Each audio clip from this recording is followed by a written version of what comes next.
Muito bem, vamos então à nossa parte introdutória deste, desse plano de ação, dessa conversa. Nós percebemos que o trabalho em si, né, existe um trabalho muito grande a ser executado ah, no meio da parte educacional, quando nós olhamos para o contexto, os diferentes contextos que existem, né, no nível da educação. Nós sabemos muito bem que em todos os patamares, né, da área educacional, nós percebemos que existe uma diferenciação muito grande é, entre todas as pessoas. A diversidade é muito grande. E é muito importante que haja uma conscientização, né? Uma conscientização sobre como o educador deve desenvolver essas potencialidades, visto que cada pessoa tem uma variação, uma diversidade muito grande, né? Um aluno, por exemplo, pode ter um aprendizado de um modo, outro aluno tem um aprendizado de outro modo, né? E ainda que o conteúdo seja o mesmo, mas a forma de captar aquele conteúdo, conhecimento, saber, é muito diferenciado. Isso a gente percebe claramente em qualquer um dos contextos, e nos diferentes contextos também isso acontece, no ensino fundamental, no ensino médio e assim por diante. Todos os contextos têm essa diferenciação. Então, é muito importante que haja essa conscientização de qual é a melhor forma que o educador pode usar para desenvolver esse ser humano, para que o ser humano possa ganhar a sua amplitude, possa ganhar a sua independência no saber. E como lidar com isso, né? Se nós vemos que assim, é uma diversidade tão grande dentro de um grupo de pessoas. Né? Nós vemos que mesmo dentro de um grupo de pessoas, há pessoas que têm uma capacidade cognitiva maior do que outras, existem as variações, ainda as síndromes, né, que existem, que muitas vezes o educador não consegue detectar isso e acaba muitas vezes tendo esta cobrança de forma exagerada das pessoas, né, dos alunos. Então isso é muito importante, que haja essa compreensão por parte do educador, né?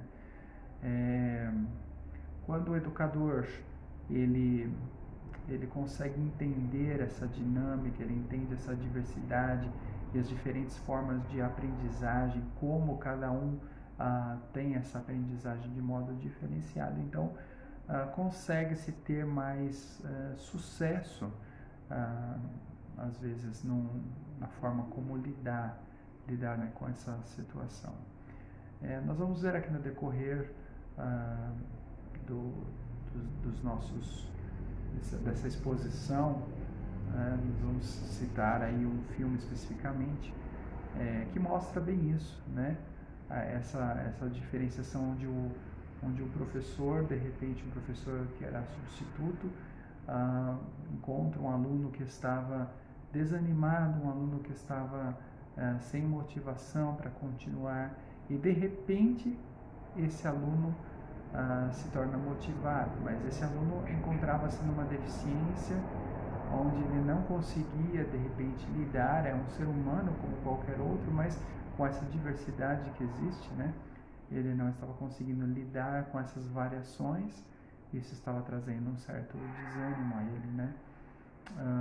Então, quando o professor detecta isso, e o professor consegue, visto que o professor tinha passado por isso também na infância, então ali abre-se uma oportunidade para auxílio deste garoto, e isso trouxe um resultado enorme, tremendo, na vida daquele garoto, que é bem observado nesse filme, mas que nós vamos ver mais adiante.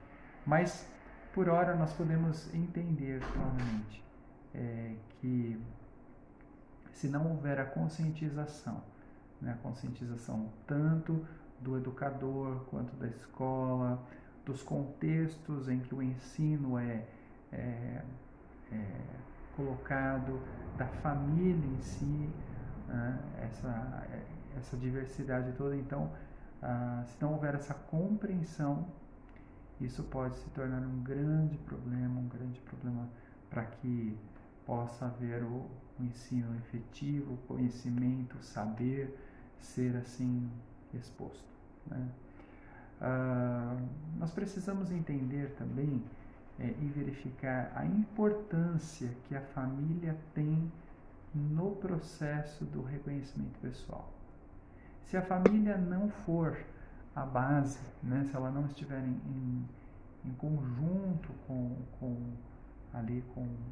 o ensino, com o educador, trabalhando em cooperação, muitas vezes este reconhecimento pessoal vai ser prejudicado, né? Então, não depende somente da aprendizagem, mas depende também do próprio contexto familiar, né? Então, a gente percebe que a família tem um papel preponderante, né, no contexto educacional, e isso é muito perceptível quando nós vemos, por exemplo, em termos de uma sala de aula, por exemplo, ou de um grupo de pessoas qualquer, uma igreja ou qualquer outro lugar, a gente percebe isso. Quando não há uma família sólida por trás, não há uma família bem embasada que traga segurança ao indivíduo, traga conhecimento ao indivíduo, base para ele poder lidar com aquelas questões, então isso traz um prejuízo no ensino, no saber daquele indivíduo. Então, para que haja esse desenvolver do ser humano em termos de reconhecimento pessoal, em termos de se identificar como indivíduo, essa identidade, não só na pluralidade, né, mas na identidade, visto que essa identidade traz uma diversidade muito grande e essas individualidades juntas, elas formam esse conjunto de pessoas, né, formam esse grupo que é o plural, né? Como então atingir a excelência em tudo isso, para que haja um ensino efetivo? E uma das respostas nós podemos perceber que isso encontra-se justamente no reconhecimento pessoal, né? no reconhecimento, aliás, na importância que a família exerce sobre o indivíduo, né? Famílias fragmentadas, como eu disse, é perceptível, nós vemos que as famílias fragmentadas, elas não conseguem gerir os seus espaços, elas não conseguem, de certo modo, ajudar o educando a adquirir o saber, o conhecimento. Bom, nós precisamos também entender de que forma a pessoa pode melhorar as suas ações diante do conhecimento e do desenvolvimento individual. Como que ela pode, né, de que forma esse indivíduo, como essa pessoa pode melhorar as suas ações diante do conhecimento e do desenvolvimento pessoal, né, aliás, do desenvolvimento individual. Ela está tendo conhecimento, ela está adquirindo, mas isso tem que influenciar a vida desse indivíduo, né, tem que transformar o contexto de vida, tem que transformar o contexto social desse indivíduo, modificar os conhecimentos desse indivíduo, gerar mudanças, né? O ser humano, sem dúvida, é um ser que está em construção. Nossa condição, o ser humano é aquele indivíduo que vem totalmente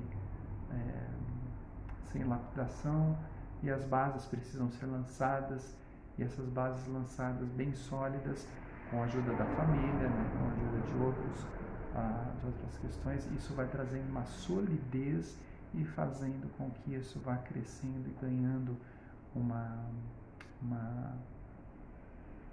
abrangência, né, de modo que possa haver essa construção sadia, degrau a degrau do saber, onde possa haver essa ideia, né, de construção do saber. Bom, acredito que esses sejam os objetivos específicos, né, quando nós pensamos neste assunto, em trabalhar esse assunto. É claro que nós vemos que existe uma variação muito grande ainda, há um desconhecimento muito grande em relação a esse assunto. A gente percebe isso claramente porque nem todas as pessoas entendem isso. A gente percebe isso até mesmo num grupo. Vou dar aqui um exemplo de uma sala de aula mesmo, a gente percebe isso há muitos educadores que não têm essa visão e que acabam muitas vezes levando seus conhecimentos e lançando sobre aqueles alunos conhecimentos em forma de depósito, onde esses alunos não têm a condição de compreensão clara, e aí os resultados se tornam muito inadequados, porque alguns alunos, por exemplo, acabam absorvendo aquilo, porque tem uma diferenciação para isso, mas outros ficam sem essa consistência, sem essa, às vezes estão com a família fragmentada, ou existem algumas deficiências ou diversidades que são encontradas nesses indivíduos que prejudicam a compreensão, prejudicam a construção do saber, fazem essa diferenciação na vida dos alunos, né? Então, este é a nossa proposta, o nosso pensamento, onde nós vamos trabalhar isso um pouco mais detalhadamente nos próximos vídeos, e nós vamos trazer esse contexto de uma forma que a gente possa compreender um pouco melhor sobre essa questão. Até o próximo vídeo.